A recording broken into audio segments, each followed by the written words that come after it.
I'm Dale Minyo, and joining me is Ryan Martin. Ryan is a bean merchandiser for Cargill Sidney, and I guess the simple way to address this, Ryan, is the expansion. Why Sidney?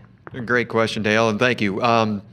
Number one, the biggest reason why Sidney, we already have the infrastructure here.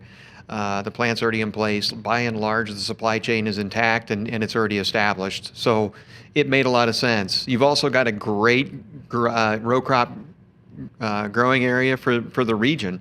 Grow a lot of soybeans in this part of Ohio.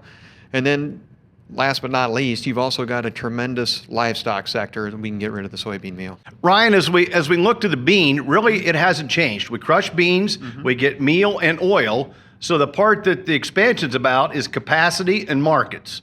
True or false? True. It's also about the expanding oil pull for renewable diesel and what we're going to see with that. We know that this is going to happen. We know that this is coming. You've got a lot of plants being built in the West. Cargill's building one in Missouri, but we're also expanding Sidney in order to do that.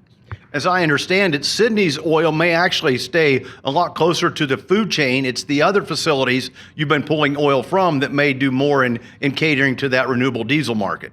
It could happen. Right now, it's all speculative as we see how these markets kind of change and how the supply chains start to work out, but it could happen with packaging and refining here on site.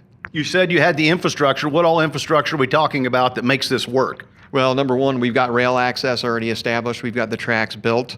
You've got the site. I mean, buying the ground is also a large part of this. And let's also not forget the traffic flows while we do have to expand our draw area for soybeans and expand our influence area for meal, those are largely already established. So it's not like greenfielding something and starting anew.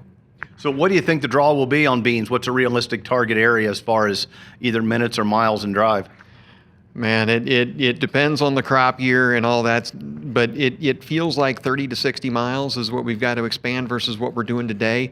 Certainly doable, and it's going to take some work, don't get me wrong, but it's one of those things we're looking forward to the challenge. Well, we have to admit, if it happened overnight, it's not big enough what you're building, right? Correct. If it was too easy, we wouldn't do it. Ryan Martin, my guest. He's a bean merchandiser for Cargill right here in Sidney.